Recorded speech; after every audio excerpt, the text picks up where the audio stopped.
Hello students, welcome back to the channel. और आज हम लेकर आए हैं आप लोगों के लिए एक नया टॉपिक। अब तक हम लोग admission of a partner complete कर चुके हैं और आज जो टॉपिक हम लोग आपके लिए लेकर आए हैं उसका नाम है रिटायरमेंट और डेथ ऑफ अ पार्टनर। तो बिना देर किए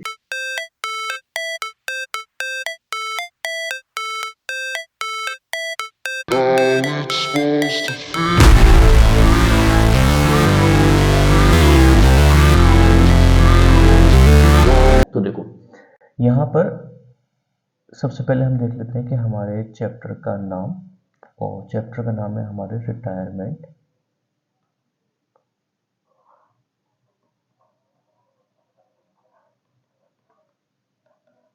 और डेथ ऑफ अ पार्टनर। ठीक है, देखो टॉपिक की बात करें तो रिटायरमेंट और डेथ इन दोनों में ही कोई ज़्यादा बड़ा अंतर नहीं हमें देखने को मिलता। लेकिन सबसे पहले हम यहाँ पर बात करेंगे रिटायरमेंट से रिलेटेड। तो जैसे कि हमने अपने एडमिशन ऑफ अ पार्टनर को समझा था, इसी तरीके से हम रिटायरमेंट को भी समझेंगे। लेट्स से कि हमारे पास में ये हमारी फैमिली हो गई और ये हमारे फैमिली मेंबर। ठीक है, अब एडमिशन के टाइम पर हमारे घर में गेस्ट आए थे जो अपने साथ में कैपिटल और प्रीमियम लेकर आए थे। इसी तरीके से अब ये जो गेस्ट आए हैं ये जाएंगे भी। ठीक है, तो जब ये गेस्ट यानी कि कोई भी पार्टनर फर्म को छोड़कर जाए तो उस टाइम पर ये जो पार्टनर है वो चाहता है, वो क्या क्लेम करता है, वो कहता है कि जो भी मैंने कैपिटल कंट्रीब्यूट किया था वो कैपिटल मुझे रिटर्न मिले, जो भी गुडविल मैंने एडिशन की थी वो मुझे वापस मिले, कोई भी अगर मेरा प्रॉफिट और लॉस है इस टाइम में वो मुझे दिया जाए, कोई भी अगर रिजर्व्स कंपनी ने क्रिएट कर किए रखें तो वो भी मुझे दिए जाए। यानी कि जब भी कोई एक पार्टनर फर्म को छोड़कर जाएगा तो वो अपना कैपिटल मांगेगा, गुडविल मांगेगा, प्रॉफिट लॉस और अपना रिजर्व्स मांगेगा। अब अगर कोई भी पार्टनर फर्म से रिटायर हो रहा है, ठीक है, यानी कि फर्म से रिटायर हो रहा है, तो ये जो रिटायरमेंट होता है ये रिटायरमेंट आपका वॉलेंट्री होता है। वॉलेंट्री यानी कि पार्टनर जब भी फर्म से रिटायर होगा तो वो अपनी इच्छा अनुसार होगा। वो कहेगा कि भाई अब जो है मैं बहुत ज़्यादा काम कर चुका हूँ अपनी लाइफ में और अब मैं अपनी लाइफ में आराम चाहता हूँ, या कोई भी और रीजंस उसके हो सकते हैं। तो रिटायरमेंट हमारा कैसे हो जाता है बेटा? रिटायरमेंट हो जाता है हमारा वॉलेंट्री नेचर में। ठीक है, अब देखो हमारे पास में कौन कौन से एडजस्टमेंट होते हैं at the time of retirement. ठीक है, adjustment at the time of retirement. तो यहाँ पे सबसे पहले हमें कैलकुलेट करना होता है फर्म में न्यू रेशियो, उसके बाद में हमें कैलकुलेट करना होता है गेनिंग रेशियो। गेनिंग रेशियो के बाद में हमें बेटा यहाँ कैलकुलेट करने होते हैं गुडविल का एडजस्टमेंट करना होता है, फिर हमें रिजर्व्स का एडजस्टमेंट करना होता है। क्लियर? उसके बाद में रीवैल्यूएशन होता है of assets and liabilities,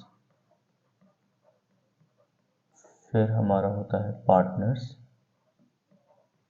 capital account, और लास्ट में होता है हमारा कॉम्प्रिहेंसिव यानी कि बैलेंस शीट। ठीक है, ये हमारे कुछ एडजस्टमेंट रहेंगे जब भी पार्टनर फर्म से रिटायरमेंट होगा उस टाइम के।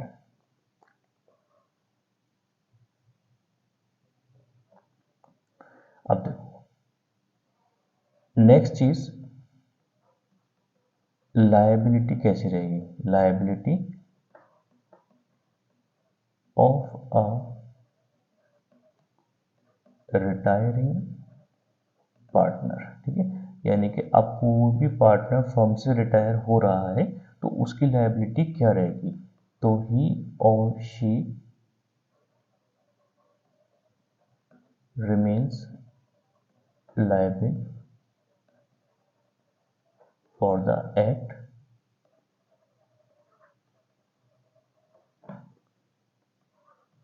have done till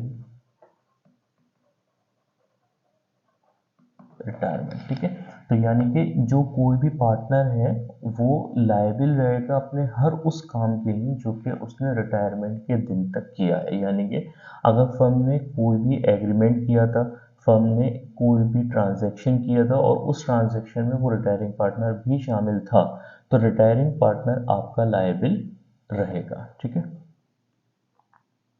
लेकिन अगर रिटायरमेंट के बाद में फर्म के ऊपर कोई भी लायबिलिटी आ जाती है तो रिटायरिंग पार्टनर उस चीज़ के लिए लायबिल नहीं रहेगा। तो अपने एडजस्टमेंट्स में सबसे पहले हम देखते हैं न्यू रेशियो के बारे में कि न्यू रेशियो किस तरीके से कैलकुलेट किया जाता है। तो न्यू रेशियो को कैलकुलेट करने की हमारे पास में दो कंडीशन होती हैं। पहला होता है व्हेन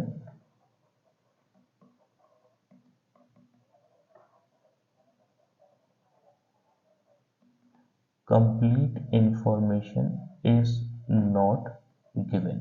ठीक है, जब हमें पूरी इंफॉर्मेशन गिवन ना हो तो उस कंडीशन में हम ये किस तरीके से कैलकुलेट करेंगे।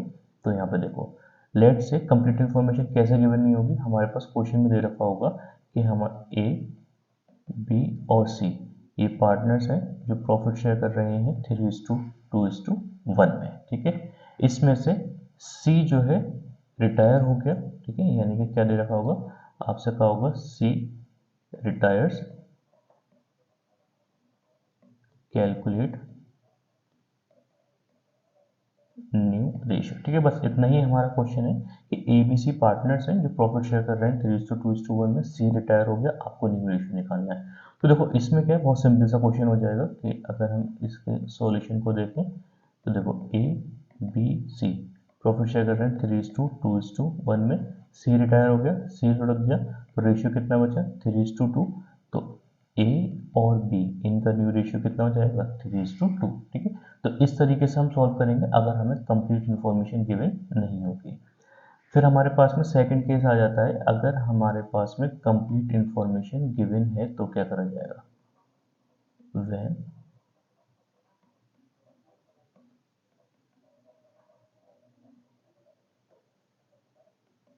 Complete information is given. ठीक है, अब कंप्लीट इन्फॉर्मेशन हमें किस तरीके से गिवन होगी, तो यहाँ क्वेश्चन में कहा जाएगा कि ए बी और सी, ठीक है, ये क्या है, ए बी और सी पार्टनर्स हैं जो शेयर कर रहे हैं अपना प्रॉफिट 3:2:1 में। इसमें से सी जो है फर्म में से रिटायर हो जाता है और इसका share is distributed between A and B in the ratio of 1:1। ठीक है, तो हमारे पास में क्वेश्चन क्या हो गया कि ए बी सी पार्टनर्स हैं जो प्रॉफिट शेयर कर रहे हैं 3:2:1 में, सी रिटायर हुआ और इसका शेयर ए और बी में इक्वली डिस्ट्रीब्यूट हो गया। ठीक है, तो अब हमें यहाँ कैलकुलेट करना है न्यू रेशियो। ठीक है, इसका हम सॉल्यूशन देखेंगे। देखो C's share distributed equally between A and B. तो देखो बेटा सी का शेयर कितना है 1/6, ये ए और बी में इक्वली डिस्ट्रीब्यूट हुआ तो 1/6 का 1/2 हाफ करेंगे तो कितना हो गया 1/12। तो अब हम निकालेंगे न्यू रेशियो। तो ए का ओल्ड रेशियो है 3/5, सॉरी 3/6। ठीक है, अब देखो जब पार्टनर रिटायर होता है तो रेशियोज जो होते हैं वो एडअप कर दिए जाते हैं। ठीक है, और जब सेक्रीफाइसिंग होता है यानी कि एडमिशन होता है तो लेस किए जाते हैं। तो 3/6 प्लस 1/12 एलसीएम लिया तो कितना आ गया बेटा 12 आ गया। 6 प्लस 1 इज इक्वल टू 7/12।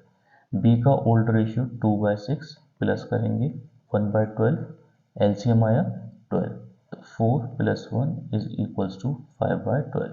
तो यानी कि हमारे पास में न्यू रेशियो आ गया ए और बी का 7:5। ठीक है, देखो इस तरीके से हमने दोनों केस देख लिए कि जब हमारे पास में न्यू रेशियो हम किस तरीके से कैलकुलेट करेंगे।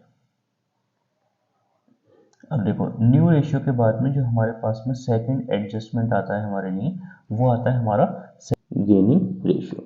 गेन कैसे होगा पहले इसको समझ लेते हैं, क्योंकि कॉन्सेप्ट समझना बहुत ज़्यादा ज़रूरी है इससे भी कि हम क्वेश्चंस कर पाएँ।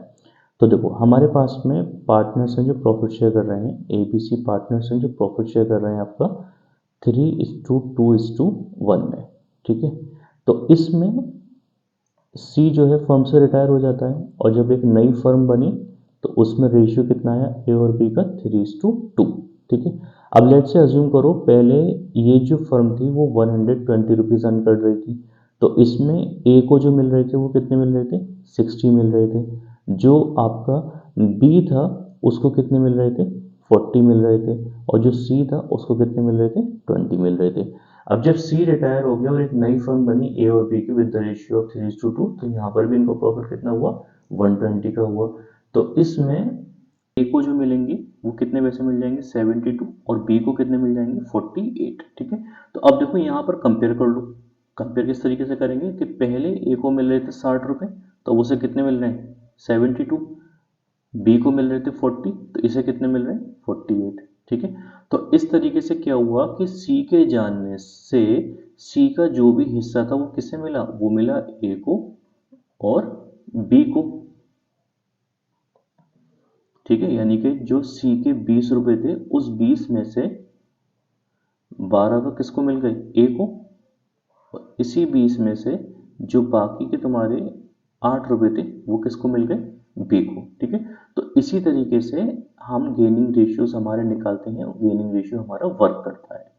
क्लियर, ये कॉन्सेप्ट क्लियर हो गया बेटा। अब देखो यहाँ पर अब हम एक क्वेश्चन देखते हैं। तो यहाँ पर क्वेश्चन में कहा गया है कि ए बी और सी, ए बी और सी क्या है, पार्टनर है,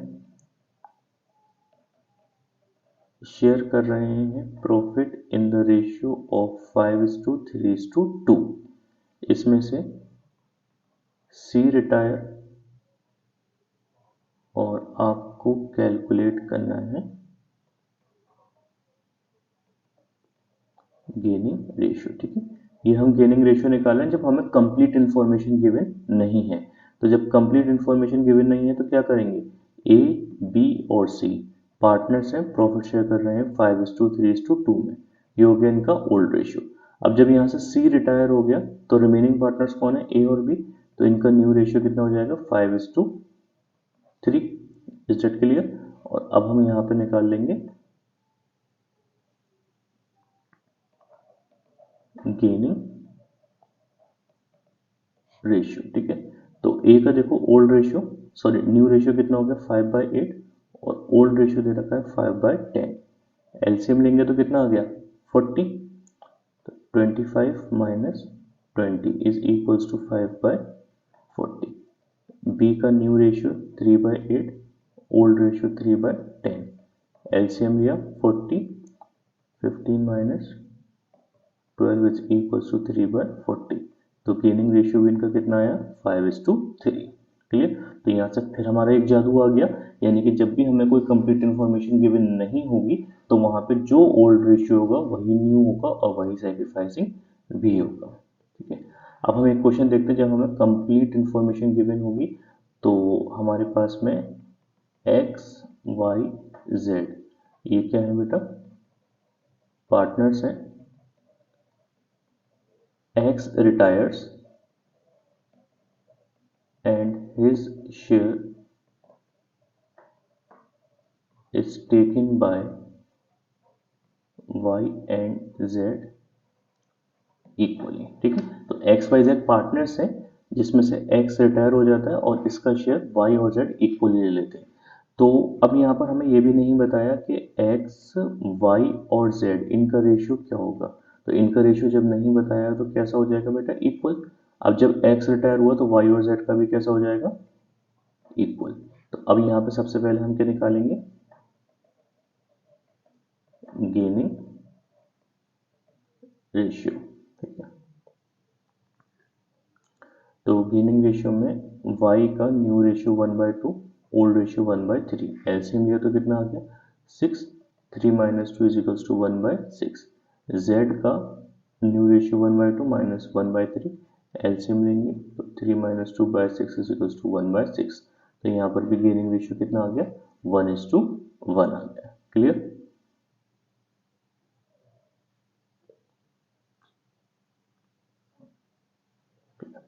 अब देखो हमारे पास में न्यू रेशियो भी हमारा यहाँ कंप्लीट हो गया और हमारे पास में हमने गेनिंग रेशियो भी देख लिया कि गेनिंग रेशियो किस तरीके से कैलकुलेट किया जाएगा।